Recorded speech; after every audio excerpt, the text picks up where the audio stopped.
Good afternoon, good evening, and thanks for joining us on the inaugural episode of Ask a Nerd.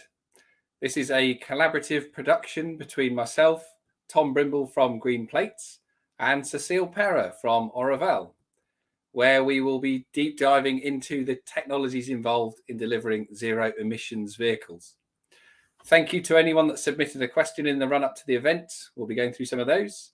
And without further ado, I shall hand over to Cecile to introduce our very first guest nerd.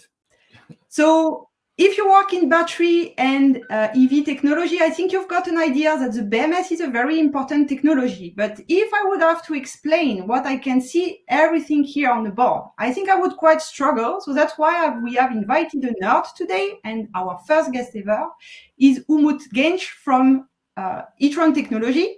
Hi, Umut. We go. Hi, Cecile. Good afternoon. Good afternoon, everyone. And really glad to be here. Very excited. You know, as a one of the original nerds, I'm happy to be here. Can you present yourself very quickly and the sort of background you have, why you have ended up to be in EV technology, Umut? Yes, gladly. Umut Genç again. So currently I'm one of the co-founders and CEO of eatron Technologies. As a background, I'm an electrical electronics engineering. I had a big passion for controls, so I did my master's and PhD in controls. And when I finished my PhD in automotive software electronics, I started, and that was in 2002, started in automotive software electronics. And I've been in automotive software for the last 20 years, and now lately working around electrification and intelligent software. Okay, perfect. So before we start to explain how everything here, I just would like to explain how it's going to be today organized. So it's about 40 minutes talking from now. We will go through some explanation how a BMS works, what sort of component it gets. Then Umut will explain in better detail how you can make advanced BMS and how they do that at eatron Technology. We will then discuss some of the EV trend and what sort of impact it can get on BMS development and better, more intelligent battery. Meanwhile, you can ask any question you would like in the section of the comments. Tom will gather everything and will join to ask all the questions at the end of this presentation. So without further, we jump in. So preparing this event, I wanted to get a starting point where we are all on the same page. And I think everybody understands that BMS is like the brain of the battery. It has to handle a certain amount of things to make sure the battery works correctly, and it will receive a lot of information coming from the battery and the cells themselves. So that it receives things like the cell voltage, the cell current, the cell temperature, but it will also have to make more advancing. So it needs to be able to detect any short circuit, anything that can go wrong and failure and maybe run away. It also makes sure that all the cells are working well together. So what we have the cells balancing, managing the different aging. And to do that, it needs a lot of modeling and a lot of estimation, what we usually refer to state of charge, state of health, and things like that. We also understand that to do this, the BMS will need a certain amount of input. So of course it receives information from sensor inside the battery, but you have some kind of pre-calibration like it is for an internal combustion engine. And you have to get model and database that will provide the right way to make this control. So when you read about BMS, you also understand BMS are not only doing things like simple monitoring, it gets a lot of job to do. It gets a way to protect the cell, as I say, for runaway, things like that. Make sure that you have the best performance of the battery, like charging or reducing the charging time for the user, managing all the communication within the battery pack, but also with the EV globally. And it has also to make some diagnostic, allocate data management, and also look after the fact that the battery is going to age differently during the lifetime of the EV vehicle. What is not clear for me is that we understand we have what we call, or at least what I have seen, battery master, and there are some like mini BMS that can be referred as slave or MCU, if I'm correct. And I would like you, Umut, to be able to explain why we need this and how this communication is handled, because that's, I think, not very clear all the time. Yep. You want to do it now? Yeah. Okay. Okay, good. Yes. So basically, there are different architectures possible in BMS. So there is, battery management systems. And so this is one of the ways of doing it. So there are, centralized options, decentralized option. This architecture we call a modular architecture. And the reason we do that is actually optimize the cost, safety, and complexity of the whole battery management system and the battery pack. And basically having one master unit, that means actually an expensive and complex electronic piece, right? That's the master. And then you want to have the module MCUs or the slaves as basic as possible. So this is one way of because the other option could be, right? You can have only one master unit, right? Very complex unit, one piece. And you can have the whole measurements, hundreds of cables coming directly to that master unit.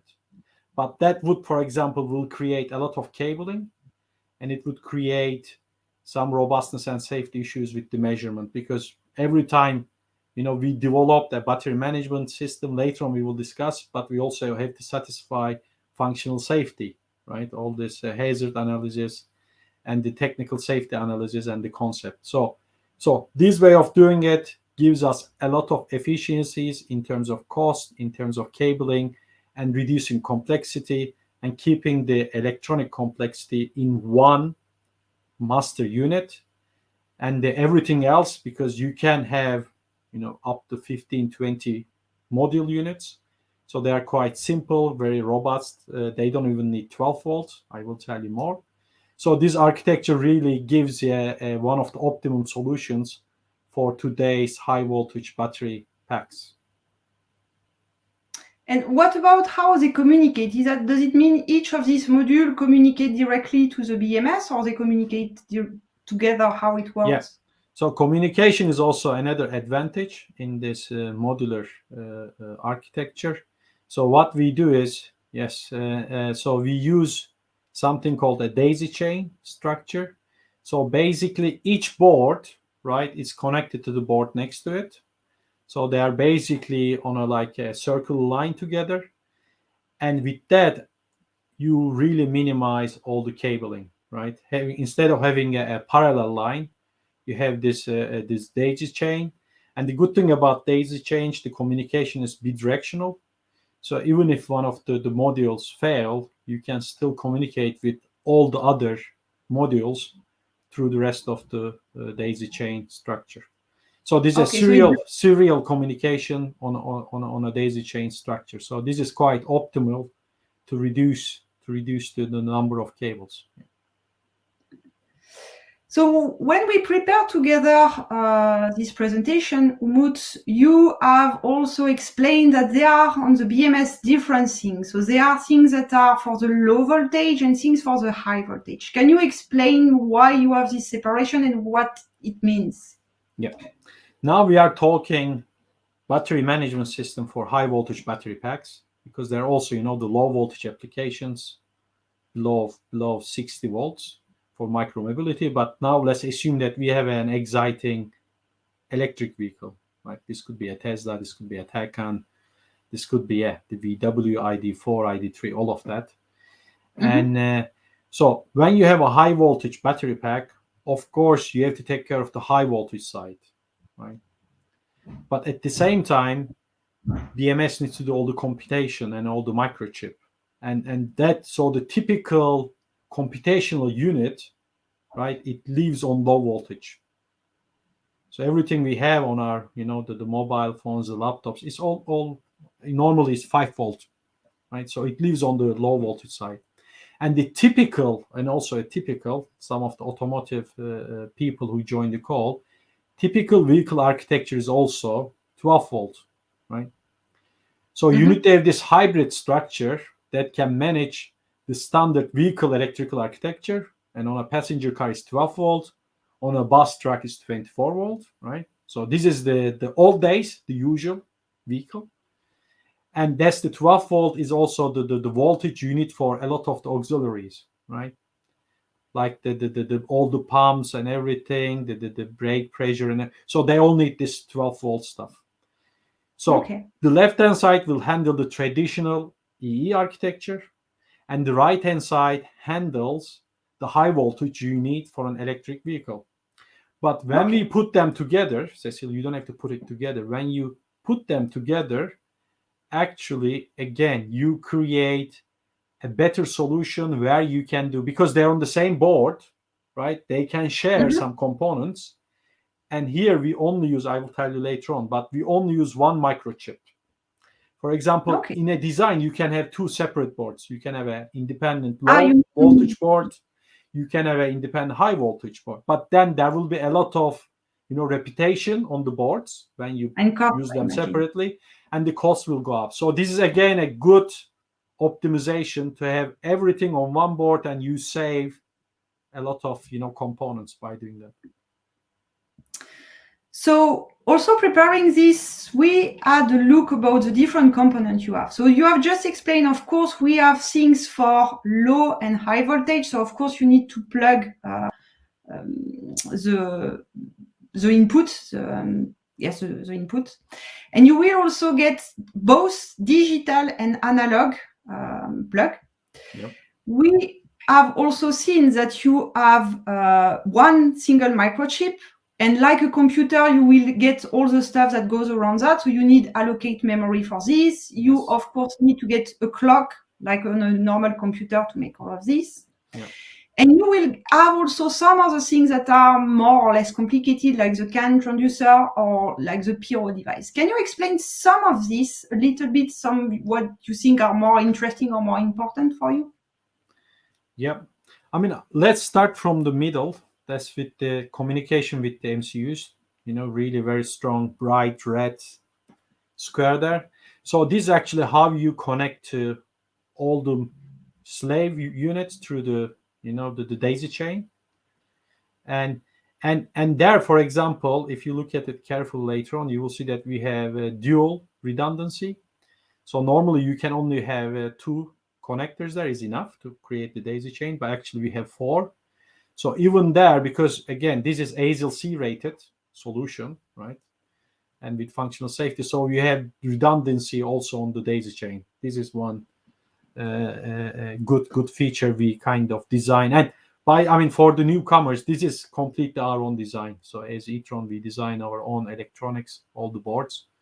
And if we go now, let's go, I'm assuming, the way I see it, I go right. Let's go to the isolation measurements and the high voltage measurements. So the right-hand side of the board, the high voltage side, is all about safety, because high voltage is dangerous, right? So high voltage could be 400 volts, or again, if you are a lucky person and can afford a Porsche Taycan, it could be 800 volts. And this kind of voltage levels are dangerous. So we want to make sure that all the the contactors, all the relays are open or closed when we ask them to be open or closed, right? So we don't want to have any short. We don't want that the high voltage part of the battery pack is connected with the rest of the vehicle in an uncontrolled manner. So that's why all these high voltage measurements are actually coming from the power distribution unit, PDU, we call it. You can think it's as if like the electrical box at the house, right, where all the switches, fuses come together. So we make continuous measurement of all that contactors, relays, the fuses, also for the isolation, making sure that there are no, closed loops or open loops independent from what BMS is controlling. So the right-hand side is, again, all about security, making sure that we monitor and we control, manage the high voltage in a safe way, right? When you turn off the vehicle, when you start the vehicle, when there some things are going wrong. So the high voltage will make sure that there is no risk to the driver and the passengers. So this is the high voltage part. But because it's high voltage, it has to be isolated. And that's why this PCB is actually in two parts. So the right-hand side, and you cannot see it in this picture, but left-hand side is completely isolated electrically. Yeah, you can see that light. Yeah, so it's actually really two boards. But some of the communication still happens from the right-hand side to the left-hand side in an isolated manner, so that all of the signals from the high voltage side still read by the microchip, because the right hand side is quite limited in there's no microchip on the high voltage side, so all the intelligence is on the low voltage side. So actually all the signals go from right to the left in an isolated manner. So this was the high voltage part. I don't know if you have any comments. If not, I go to the low voltage side now. Yeah, sure. Yeah. So now on the low voltage side, the first one is, of course, we have the main micro, and this is where we do a lot of computation. All the batteries, the modules are running.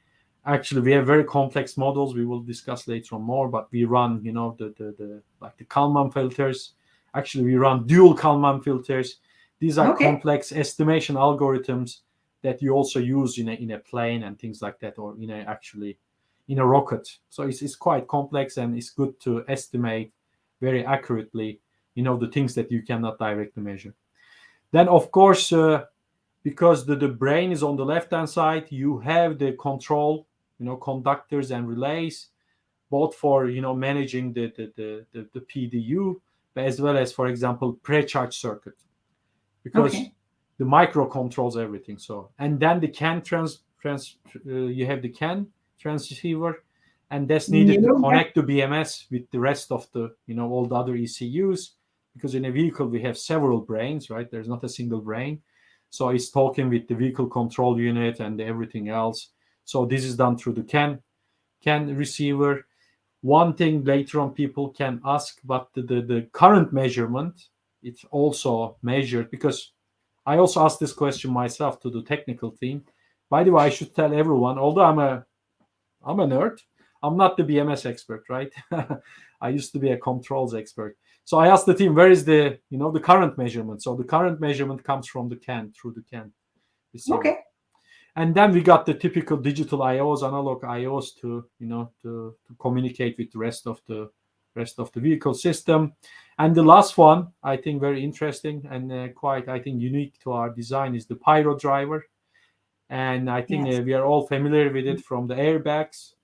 It's like the last part, the final safety switch you have in the system.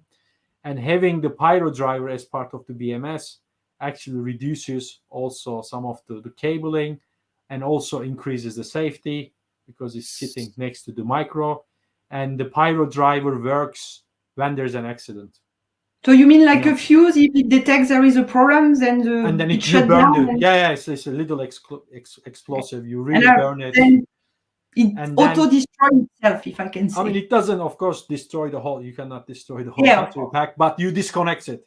You disconnect it from the rest of the vehicle. So again, you make sure that the high voltage is not connected with the rest of the vehicle. This is one thing. But normally also they put it in the middle of the battery pack, and you reduce the high voltage. So you kind of separate the battery pack as well. So if it is 400 volts, you try to make it 200 volt, 800 volt, 400 volt. So every little helps, right? You try to reduce the risk. Can we also talk a little bit about, so this is one of the slave, right? So this is one of the small BMU that will go in a module. Yes, so these are the actual measurement units. This is where we measure each cell voltage. So in a battery management system, actually we measure cell voltage. Every, I mean, the super cells, the parallel cells. So we measure each cell. And then in our case, we make up to 5 temperature measurements per module. But we cannot do more. And the reason we cannot do more in general is the cost. And throughout this talk, we will talk a lot, Cecil. Cost is an important factor in automotive, right? Because I'm sure there will be quite interesting questions. People have good ideas, but a lot of good ideas, good technology is not part of our solution, because our customers, vehicle OEMs, also care a lot about the cost. Yeah, some Of of course. very, very good ideas, sorry, it's too expensive. And it's the same thing. So we don't measure every temperature, but we measure between 3 to 5 units. And then we have models in the micro to make a good estimation of the rest of the temperature distribution. And what is really good here is I think this is important. So here is I think the magic is the analog front end, right?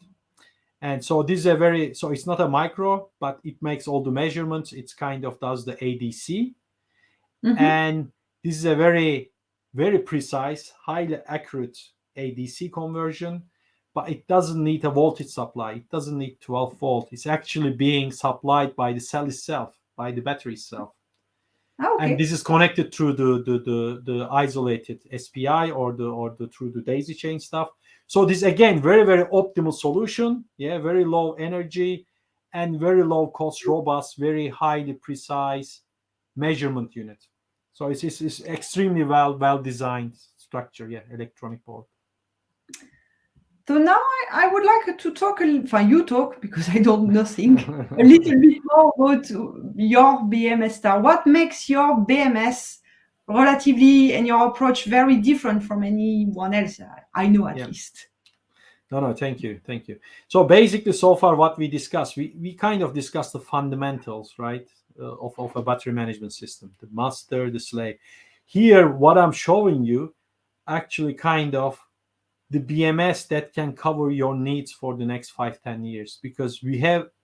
So first of all, let me start with the model-based stuff. So a big role of BMS is to estimate state of charge, state of health, state of energy, state of power. But as we just discussed, we can measure only the voltage, some temperatures, and voltage doesn't mean state of charge.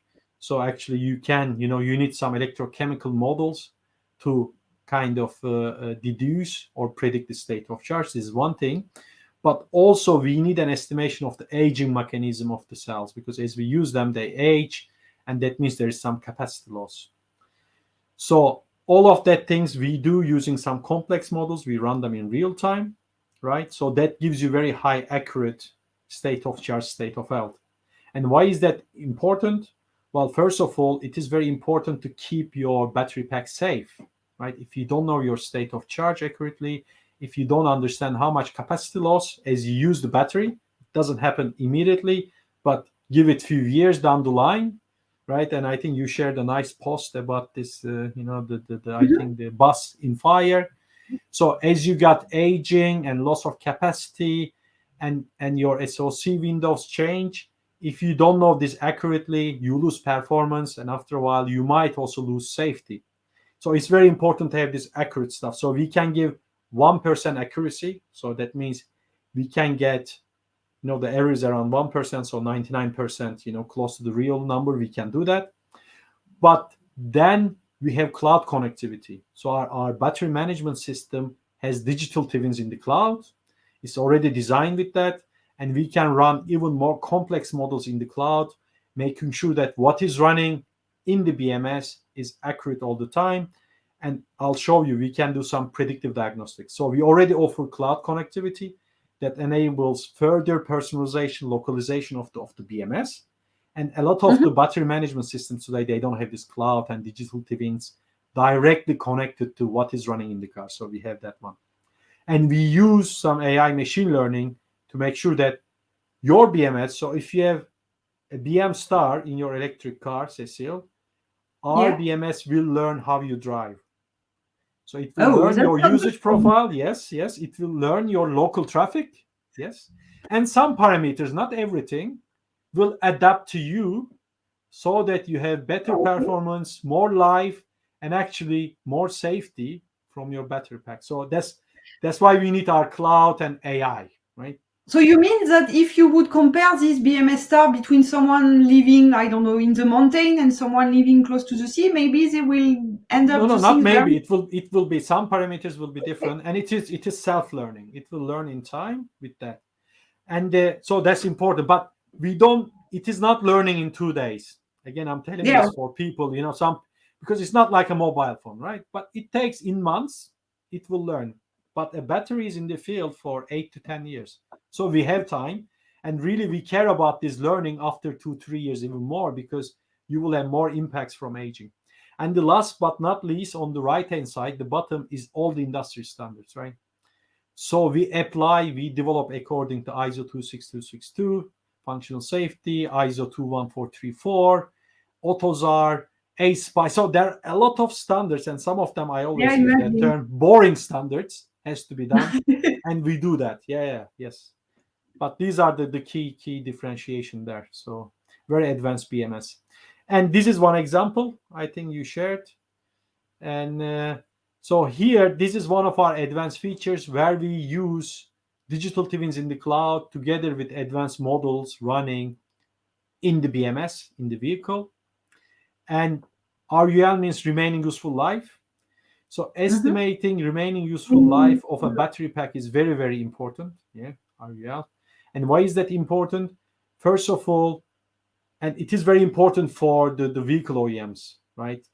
So it's for the companies who own the battery pack, or like the fleet managers, because first of all, you want to know how is the dynamics of your or the aging profile of all the battery packs out there, right? If you have 100,000, 200,000, sorry. Does it store all of this information? Can you retrieve this information later, like if you want to make analysis? Or? Yes. All the storage is done in the cloud. And but basically, you want to know how the batteries are aging in the field, because they will age differently depending on the user and also the local traffic and the charging profile and all that. And of course, you also want to plan your warranty model. When do you need to replace them? And Cecile, you know better than us, because these batteries will go to second life. Yeah. And there is an optimum time for second life, right? So you don't want to sell your battery packs too early for second life. So that means unnecessary replacement, unnecessary warranty costs. But if you do it too late, then that means you lose value, because you lose capacity, too much capacity, because people make measurements. When you want to sell them for second life, they will check your state of health and they will check your capacity, right? The remaining capacity. So again, here what we do, we have models running in the battery pack. We have a more complex model running in the cloud, but we also in the cloud, we learn, as I just mentioned, each driver's usage profile, right? So we know how you use your battery pack, how you charge it, how often you charge it. And then in the cloud, we make a kind of complex simulation and look into the future. So every time we run it in the cloud, but in the cloud, we have a lot of computational power, right? We look 5-6 years in the future and we create this curve, what you see on the screen. Okay, so we keep doing this. Yeah, okay. And then we can tell you, yes, Cecile's battery pack left, I don't know, useful life left 26 months, Umut's left 18 months. And if you, and so you can plan your warranty action, but also using over-the-air update, we can actually, if wanted, slow down the aging. So you can play with some battery management parameters so that your battery is not aging as fast. So there are a lot of possibilities we can introduce using this intelligent BMS architecture. There are some EV trends I would like us to talk about. So one first thing is people have a lot of questions very often about the chemistry. Is the BMS sensitive to the sort of technology, and is changing toward solid state or whatever change anything for you, or it's just an adaptation of your prediction or whatever? Yeah, I mean, our software algorithm is model based, so that means really worked on the electrochemical models. So for us, it's just updating the model. So we have different models for NMC, different model for LFP, and when the solid state comes, then there will be different models. So overall architecture doesn't change, but we just have to do different modeling and cell characterization. And in terms of trends, what we see lately, honestly, first of all, solid state is very popular discussion, but still it's not. Yeah, but it's not in production. It has a lot of advantages, thermal properties, but it is not in production. We don't see it for SOP, high volume projects. But what we see, so historically there were a lot of NMC usage, but more and more OEMs are moving to LFP now. And the Okay. number So one reason, the way I see it, and again, I'm careful because, again, I'm not the top battery expert, but the number one reason is cost. We see more and more, LFP is 10 to 20% cheaper than NMC. And as I told you, as the electric vehicles becoming mainstream, cost is becoming bigger and bigger impact, right? Because you are producing hundreds of thousands of electric vehicles. Of course, if you can save 10, 20% on the battery pack, it's a huge saving, millions of dollars. Yeah. So another trend we really see is going to high voltage. So more and more EV go from 400 volt to 800 volt. You can get Lucid 900 volt. I can see in the slide you prepare, it was 1000 volt. Yeah. The trend you see, and is there a limit you can go at some point? I mean, there is a limit, but we also see the trend. Again, as you go higher voltages, you reduce the current levels. And if you use the current levels, it's good for your cable and packaging. So you reduce the thickness of the cables, but also it's good for the thermal management. So you can do faster charging. So we see a trend, but the limit, so our current design is up to 1000. But when I talk to our experts, limit might be up to 1200 volts, 1300 volts, because you cannot go beyond. If you go beyond, it is becoming high voltage. So the whole safety becomes completely different game. So it will be stopped around 1000, 1100, 1200 volts. So that's the limit.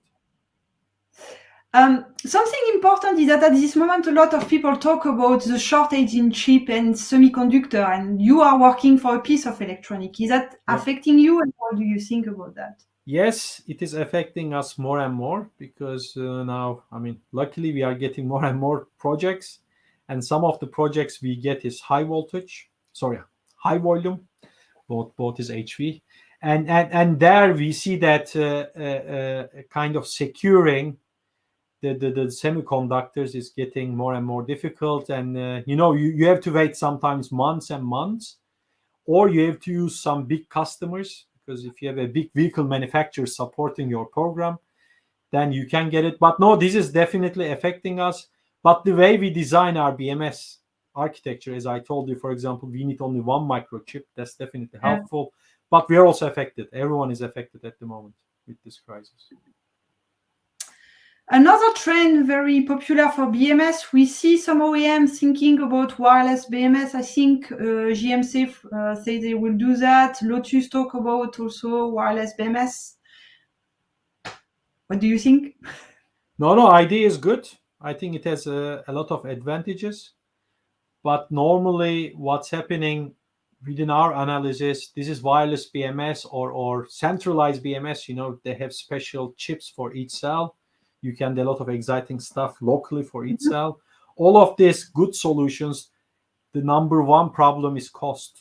When you have a wireless BMS, then you need to have a microchip on the slave board, right? So it becomes a more expensive. Yeah, you need the transmitter and all this, and you need to have maybe the 12 volts.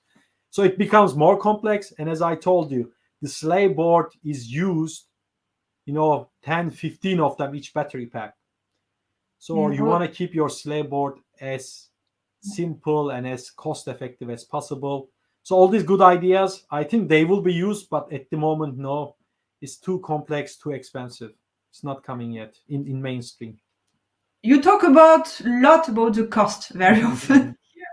So how do you see the cost? Because last year people expected cost of battery to go down, and now people seems to say, cost of battery start to be a problem. Yes. Well, basically, I mean, I've been in automotive for a long time, right? And I've been watching this battery cost for the last at least 5-10 years. The general trend is going down. We all know it, right? Because 4 or 5 years ago, it was, I don't know, $200, $250 per kilowatt hour. Now it's around 100. So the general trend is going down.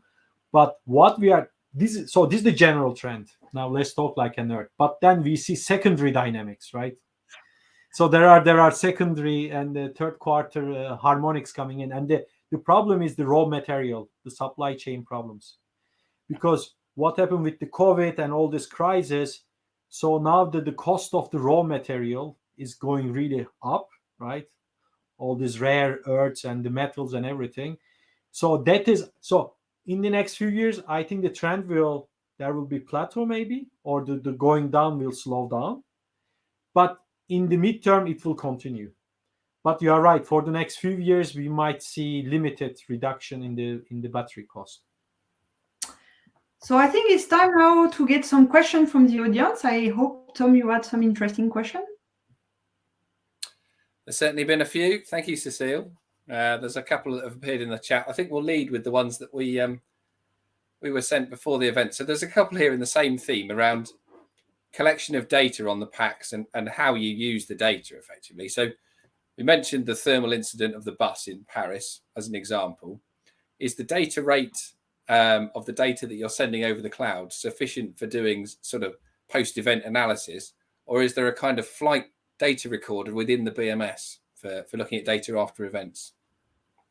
No. Well, basically, we don't do that. So there is no high-speed communication from BMS to the cloud. And one reason I will tell you is actually it's very expensive. Sorry, I bring everything to cost again. But this is automotive, so you can do that. But who's going to pay for all this? Absolutely. I mean, like if you start using gigabytes every day, we all got our mobile phones. But what we have of course the memory, external memory as part of the BMS, and that's where we capture all the important information, or the rest of the vehicle electronics, the other ECUs are connected, the vehicle control unit. So all that, the post-event key information will be still available in the vehicle unless the whole vehicle got kind of burned. But normally we don't expect that. Yeah. So some persistent data stores. Yeah. The other one's a linked one about the active use of the data itself. So there's a specific one that says how many lookup tables do you use in the eatron unit? And a linked one around the AI, which it says, do you use Kalman filtering as part of your? Yeah. I mean, first of all, I never counted how many lookup tables, right? Honestly, yes. Maybe when I was a young engineer, I could answer that, because then you really go on top of it and do the actual technical work. I don't do that. But as a design philosophy, and as I mentioned, we use advanced algorithms. Advanced algorithms mean minimum number of lookup tables. Instead of using lookup tables, we use electrochemical models, the physics-based models. So we have equations running in real time. And then the follow-up question is, yes, we use Kalman filtering. And actually, we use dual Kalman filter, one to estimate the fast dynamics, the state of charge. And there's a slower one to estimate state of health, which is a very much slow on a slow time constant. Yeah. So yes, we love Kalman filter. Excellent. Right, then moving on to control of the pack itself. So we had one around the industry view on use of high capacity capacitors as part of the active balancing process. Wow. I think there are some uses. I mean, I saw, but I would say this is still niche. Yeah. And even the active balancing is niche. The reason comes back to this complex electronics. It's expensive. So we will not see it in the high volume production yet, not in mainstream. Okay, and I'm now going to slickly transfer to one of the questions that we saw in the chat, which was from Michael Weissner, which hopefully is appearing on the screen, which is the BMS the master for thermal management system as well? It can be, but not necessarily, Michael. So that really depends on the vehicle architecture and how the vehicle OEM, right, wants to put where he wants to put the thermal management. But there could be a separate thermal management unit. It could be in the EVCU, electric vehicle control unit, or sometimes I say VCU vehicle. It's the same. So either or, it is possible to have it as part of BMS, but doesn't have to be. Okay. And then we're just getting used to this software. And the next question down was one around, is there a kind of feedback from the cloud to BM Star? Yes. Thank you for asking this. Yes, we wouldn't call it, but there is the over-the-air update. And once we have better parameters for individual battery pack, individual BMS, then using over-the-air update, we make some changes to the BM Star. So it's a closed loop. So it's an end-to-end solution. So the BM Star talks to BM Cloud in the cloud, and then BM Cloud talks to BM Star, and they exchange information in both directions. Okay. Let's see if this comes up over the top. Right. So another one from AJ. Is daisy chaining pole-based? Very quickly, I don't know the answer. Sorry. AJ, you can come back to, and if you want, you can write me on LinkedIn and I'll ask the experts. Okay, and then we'll perhaps finish with this one here from Shivam. How is the state of charge estimation carried out for the battery pack? Because there's lots of cells connected in series and parallel, so there's a chance of mismatching all the cells. Well, no, I don't think there's a chance of mismatching, because basically we do SOC for all the supercells or all the bricks, and then because they are parallel connected. No, for each supercell we estimate individual SOC, and then that is integrated for the whole pack. But there is no mismatch, because this is very, very critical, and we can achieve the up to 1% accuracy there, as I mentioned before, and we can show that with different chemistries, as well as for different temperature ranges and for different aging levels. And that's one area we're very strong. Yeah. Okay. I think we're going to try and keep these sessions to 45 minutes so we don't go too far. So we'll probably take the opportunity to bring it to a close at this point. I'll bring back Cecile. So firstly, thanks to Umut for joining us today on the inaugural session.